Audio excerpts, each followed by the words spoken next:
Good evening સાથી મિત્રો.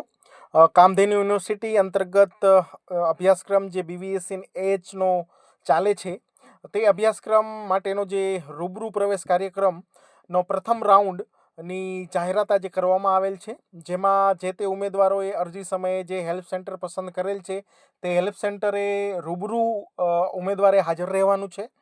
એટલે કે આ કાઉન્સેલિંગ જે છે એનો જે સમય છે મિત્રો અને તારીખ જે છે એ તારીખ 24/9/2025ના રોજ જે મેરિટની વિગત છે સવારે 10 થી 10:15 કલાક સુધી જે દિવ્યાંગજન ઉમેદવાર 1 થી 3 રેન્ક છે જેનો એને હાજર રહેવાનું છે.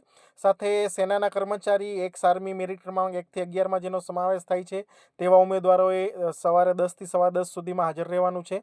ત્યારબાદ 10:15 થી 1 કલાક સુધી જનરલ મેરિટ ક્રમાંક 1 થી 300માં સમાવેશ ઉમેદવારોએ હાજર રહેવાનું છે. ત્યારબાદ 1 થી 2 રિસેસ રહેશે.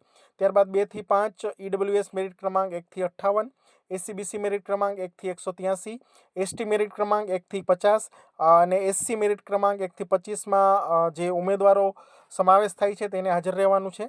અને ત્યારબાદ તે જ દિવસે સાંજે 5 કલાક ને 10 મિનિટથી 6 કલાક સુધી જે અનામત કેટેગરીમાં પ્રવેશ મેળવવાને કારણે જે તે કોલેજ ખાતે ખાલી પડેલ જનરલ કેટેગરીની બેઠકો પર તે જ દિવસે જનરલ કેટેગરીના રાઉન્ડ સમયે હાજર રહેલ ઉમેદવારોને જનરલ મેરિટના ધોરણે પ્રવેશ આપવાની કાર્યવાહી કરવામાં આવશે.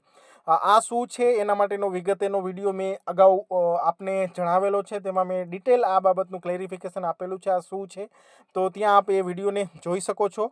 અને મિત્રો, જે બી હેલ્પ સેન્ટર ખાતે તમારો જે સમય છે એ સમય જે આપેલો છે એનાથી 1 કલાક પહેલાં તમારે ત્યાં પહોંચવું પડશે અને રિપોર્ટિંગ કરવું પડશે. ત્યારબાદ વાત કરીએ તો તારીખ 25/9/2025 એટલે કે બીજા દિવસે જે મેરિટ ક્રમાંક છે જનરલમાં 301 થી 600ના ઉમેદવારો હાજર રહેવાનું છે. ત્યારબાદ સવારે 10 થી 1 કલાક સુધી 301 થી 600 મેરિટ ક્રમાંક જનરલ.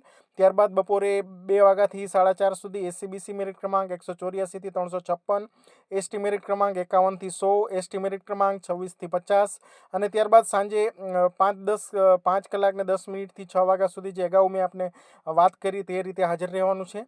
આ ઉપરાંત મિત્રો, જે રૂબરૂ પ્રવેશ પ્રક્રિયા માટે બોલાવેલ તમામ ઉમેદવારોએ ઉપરોક્ત દર્શાવેલ કાઉન્સેલિંગ શરૂ થવાના સમય કરતાં 1 કલાક જે મેં વાત કરી એ પ્રમાણે પ્રવેશ કાર્યક્રમના સ્થળ પર હાજર રહેવાનું અને હાજર થઈ ફરજિયાત રિપોર્ટિંગ કરવાનું રહેશે. આ ઉપરાંત મિત્રો, તારીખ 24/9/2025ના રોજ રૂબરૂ પ્રવેશ કાર્યક્રમ પૂર્ણ થયા બાદ કેટેગરી પ્રમાણેની જે ખાલી જગ્યા તથા ભરેલ બેઠકોની માહિતી યુનિવર્સિટીના એડમિશન પોર્ટલ ઉપર પ્રસિદ્ધ કરવામાં આવશે અને તે બેઠકો સ્થિતિ ધ્યાને લઈને તારીખ 25/9/2025ની પ્રવેશ કાર્યવાહી હાથ ધરવામાં આવશે, જેની સર્વ ઉમેદવારોએ નોંધ લેવાની. એટલે કે 24 તારીખના રોજ જે જગ્યા ખાલી પડેલી છે એની તમને જાણ કરશે અને ત્યારબાદ તેમાં જે ખાલી પડેલ જગ્યા છે એનું 25 તારીખના રોજ એડમિશનની પ્રક્રિયા હાથ ધરવામાં આવશે.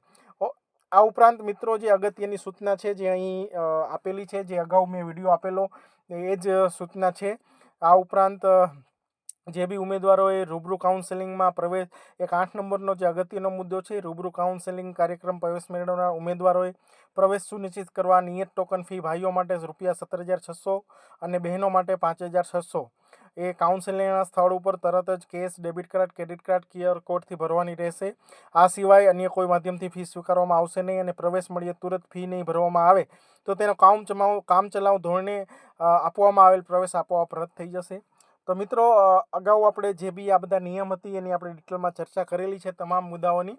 ફક્ત આપણે આજે અહીં જે મેઇન મુદ્દો છે એ તારીખ છે 24/9/2025ની રોજ જે અહીંયા મેરિટ આપેલું છે તે ઉમેદવારોએ હાજર રહેવાનું છે. ત્યારબાદ 25/9/2025ના રોજ જે અહીં આપેલું છે એ ઉમેદવારોએ જે મેરિટ ક્રમાંકમાં જે આવે છે એ ઉમેદવારોએ હાજર રહેવાનું રહેશે. આ ઉપરાંત મિત્રો, તમારે કોઈ પણ પ્રકારના પ્રશ્ન હોય તો આપ કોમેન્ટમાં જણાવશો, જે હું આપને આન્સર દેવાનો પૂરેપૂરો પ્રયત્ન કરીશ. Thank you very much. ધન્યવાદ. આભાર.